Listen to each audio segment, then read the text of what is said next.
હિન્દુ મુસ્લિમ સમાજની એકતાના અદ્ભુત દર્શન કરાવે તેવી ઘટના મહેસાણામાં બની છે। મહેસાણાના કડીના મેળા આદરજ ગામે પાટીદાર અગ્રણીના સ્વખર્ચે સતત ત્રીજા વર્ષે સમૂહ લગ્નનું આયોજન કરવામાં આવ્યું।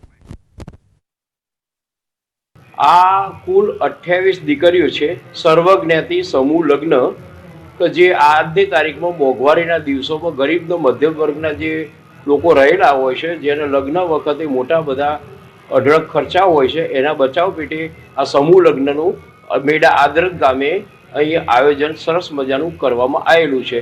અહીંયાથી મેં શરૂઆત કરી છે। હવે બરાબર દરેક જગ્યાએ આ રીતનું થવું જોઈએ આયોજન તો સારું રહેશે। હવે મુસ્લિમ સમાજને હિન્દુ ભાઈઓના મદદથી અમે આ સમૂહ લગ્ન યોજેલું છે। આ એકતાના ભાગરૂપે અમે જોયેલા નથી, આ પહેલી વાર જોઈએ છે। હિન્દુ ભાઈ અને મુસલમાનના જે બેન દીકરીઓના જે લગ્ન થાય છે અમે પહેલી વાર જોઈએ છે।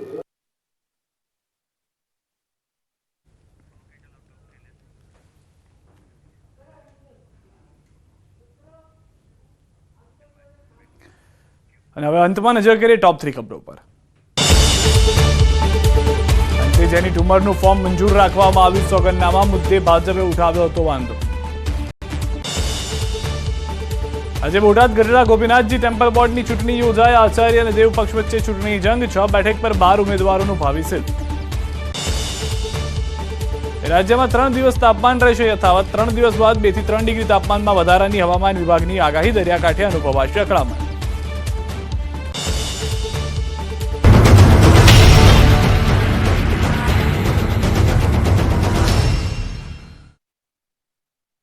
Charuset, 25 years of igniting success.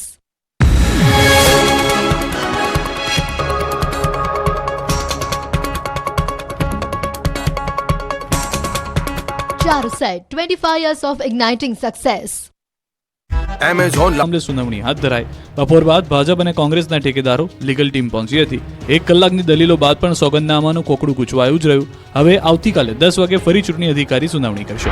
આ તરફ બનાસકાંઠા લોકસભાની ચૂંટણી માટે ભાજપ, કોંગ્રેસ અને અપક્ષો સહિત 41 ફોર્મ ભરાયા। જોકે પાલનપુર કલેક્ટર કચેરી ઉમેદવારના ફોર્મની ચકાસણી શરૂ કરાતા કોંગ્રેસના ઉમેદવાર ગેનીબેન ઠાકોર પહોંચ્યા, જ્યાં તેમણે ચૂંટણી અધિકારી અને ભાજપ પર આંકરા પ્રહાર કર્યા। ગેનીબેને કહ્યું કે 3 વકીલો રાખીને બિનજરૂરી વાંધાઓ આપ્યા, જે એમની માનસિકતા બતાવે છે। 3 વકીલો રાખીને તેમને સામેના ઉમેદવારનું ફોર્મ રદ કરાય તેવો પ્રયાસ કરાયો, તે ભાજપની માનસિકતા છે, જેમને જનાદેશ ગુમાવી દીધો છે। મારા સોગંદનામાની અંદર મિલકતના ભાવમાં વાંધા કાઢ્યા, જેમાં મારી 2007 થી 2024ની મિલકતનું એફિડેવિટ સરખું જ છે।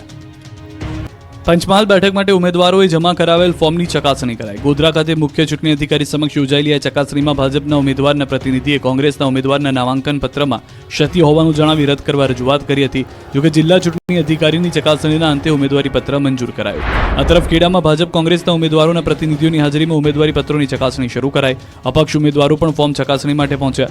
15 ઉમેદવારોએ 25 ફોર્મ ભર્યા હતા, જેમાં ઓબ્ઝર્વર, મુખ્ય ચૂંટણી અધિકારીની હાજરીમાં ફોર્મ ચકાસણી કરવામાં આવી। ચકાસણી દરમિયાન 2 ફોર્મનો અસ્વીકાર કરાયો। હવે કુલ 15 ઉમેદવારમાંથી 13 ઉમેદવાર મેદાનમાં રહ્યા। હવે ચકાસણી બાદ 22મીએ સાંજે કેટલા ઉમેદવાર છે તેનું ચિત્ર સ્પષ્ટ થશે। અમરેલીમાં પણ ઉમેદવારી પત્રોની ચકાસણી શરૂ કરાઈ। અધિકારીઓ દ્વારા ફોર્મ ચકાસણીની પ્રક્રિયા હાથ ધરાઈ। આ દરમિયાન ભાજપ, કોંગ્રેસના ઉમેદવારના પ્રતિનિધિઓ હાજર રહ્યા। મહત્વનું છે કે અમરેલી લોકસભા બેઠક માટે કુલ 11 ફોર્મ ભરાયા છે। લોકસભાની ચૂંટણી નજીક આવી રહી છે, ત્યારે મતદારોને રીઝવવા માટે ઉમેદવારો અવનવા કિમિયાઓ અજમાવતા હોય છે। ત્યારે મહેસાણાના ચિત્રો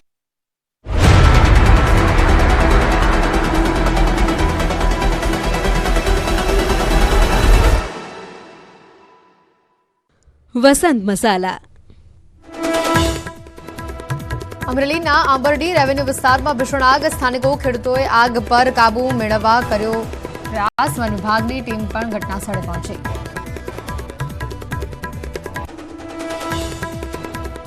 ઉમરેઠમાં દીપડાએ પશુનું મારણ કરતા ખૌફ, સુરેલી ગામમાં દીપડો દેખાવાનો વિડીયો વાયરલ થયો। દીપડાને પાંજરે પૂરવાની માંગ। સુરતમાં લોકસભા ચૂંટણીને લઈને મોટા સમાચાર। કોંગ્રેસ ઉમેદવાર નિલેશ કુંભાણીનું ફોર્મ અમાન્ય। ગાંધીનગરથી સમાચાર। વ્યાજખોરો બન્યા છે બેફામ। ઓફિસરના બંગલામાં રહેતા શખ્સની દાદાગીરી। મેહુલ ભરવાડ નામના યુવકની દાદાગીરી। ચંદન ઠાકુરના નામના યુવકને આપી ધમકી। મોટી ઓળખાણ હોવાનું કહીને ચલાવી લૂંટ। ચંદન ઠાકુરે આનંદ ભરવાડ સામે 5 લાખ લીધા હતા। રૂપિયા ચૂકવી દીધા હોવા છતાં પણ ધમકીનો આરોપ। ચંદન ઠાકુરે પોલીસમાં નોંધાવી ફરિયાદ। હિન્દુ મુસ્લિમ સમાજની એકતાના અદ્ભુત દર્શન કરાવે તેવી ઘટના મહેસાણામાં બની છે. મહેસાણાના કડીના મેળા આદરજ ગામે પાટીદાર અગ્રણીના સ્વખર્ચે સતત ત્રીજા વર્ષે સમૂહ લગ્નનું આયોજન કરવામાં આવ્યું. આ કુલ 28 દીકરીઓ છે. સર્વજ્ઞાતિ સમૂહ લગ્ન કે જે આજની તારીખમાં મોંઘવારીના દિવસોમાં ગરીબનો મધ્યમ વર્ગના જે લોકો રહેલા હોય છે, જેને લગ્ન વખતે મોટા બધા અઢળક ખર્ચા હોય છે, એના બચાવ પેટે આ સમૂહ લગ્નનું મેળા આદરજ ગામે અહીં આયોજન સરસ મજાનું કરવામાં આવેલું છે. અહીંયાથી મેં શરૂઆત કરી છે હવે, બરાબર. દરેક જગ્યાએ આ રીતનું થવું જોઈએ આયોજન, તો સારું રહેશે. હવે મુસ્લિમ સમાજને હિન્દુ ભાઈઓના મદદથી અમે આ સમૂહ લગ્ન યોજેલું છે. આ એકતાના ભાગરૂપે અમે જોયેલા નથી, આ પહેલી વાર જોઈએ છે. હિન્દુ ભાઈ અને મુસલમાનના જે બેન દીકરીઓના જે લગ્ન થાય છે અમે પહેલી વાર જોઈએ છે.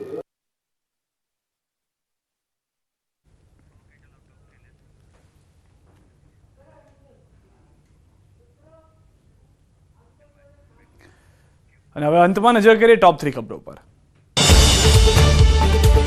અંતે જેની ઉંમરનું ફોર્મ મંજૂર રાખવામાં આવ્યું, સોગંદનામા મુદ્દે ભાજપે ઉઠાવ્યો હતો વાંધો. આજે બોટાદ ગઢડા ગોપીનાથજી ટેમ્પલ બોર્ડની ચૂંટણી યોજાઈ. આચાર્ય અને દેવ પક્ષ વચ્ચે ચૂંટણી જંગ. 6 બેઠક પર 12 ઉમેદવારોનું ભાવિ સિદ્ધ.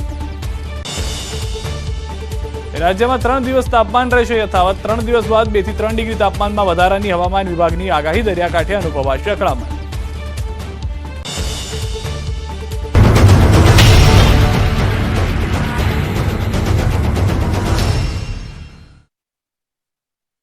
Charuset, 25 years of igniting success.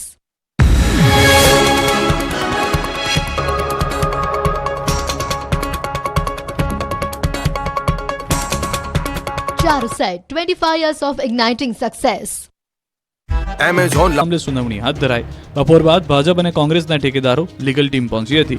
1 કલાકની દલીલો બાદ પણ સોગંદનામાનું કોકડું ગૂંચવાયું જ રહ્યું. હવે આવતીકાલે 10 વાગે ફરી ચૂંટણી અધિકારી સુનાવણી કરશે. આ તરફ બનાસકાંઠા લોકસભાની ચૂંટણી માટે ભાજપ, કોંગ્રેસ અને અપક્ષો સહિત 41 ફોર્મ ભરાયા. જોકે પાલનપુર કલેક્ટર કચેરીએ ઉમેદવારના ફોર્મની ચકાસણી શરૂ કરાતા કોંગ્રેસના ઉમેદવાર ગેનીબેન ઠાકોર પહોંચ્યા, જ્યાં તેમણે ચૂંટણી અધિકારી અને ભાજપ પર આંકરા પ્રહાર કર્યા. ગેનીબેને કહ્યું કે 3 વકીલો રાખીને બિનજરૂરી વાંધાઓ આપ્યા, જે એમની માનસિકતા બતાવે છે. 3 વકીલો રાખીને તેમને સામેના ઉમેદવારનું ફોર્મ રદ કરાય તેવો પ્રયાસ કરાયો.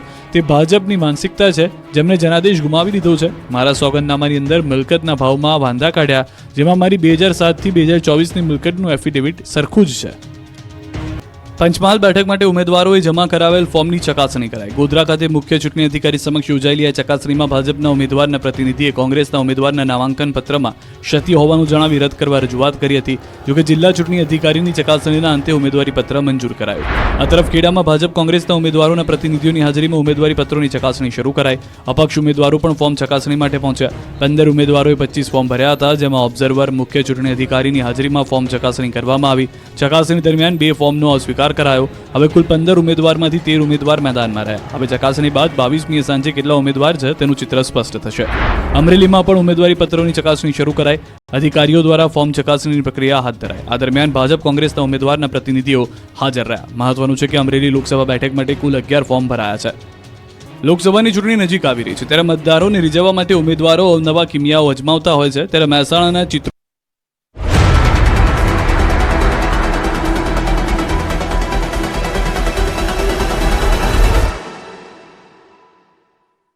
વસંત મસાલા. અમરેલીના આંબરડી રેવન્યુ વિસ્તારમાં ભીષણ આગ. સ્થાનિકો ખેડૂતોએ આગ પર કાબુ મેળવવા કર્યો પ્રયાસ. વન વિભાગની ટીમ પણ ઘટનાસ્થળે પહોંચી.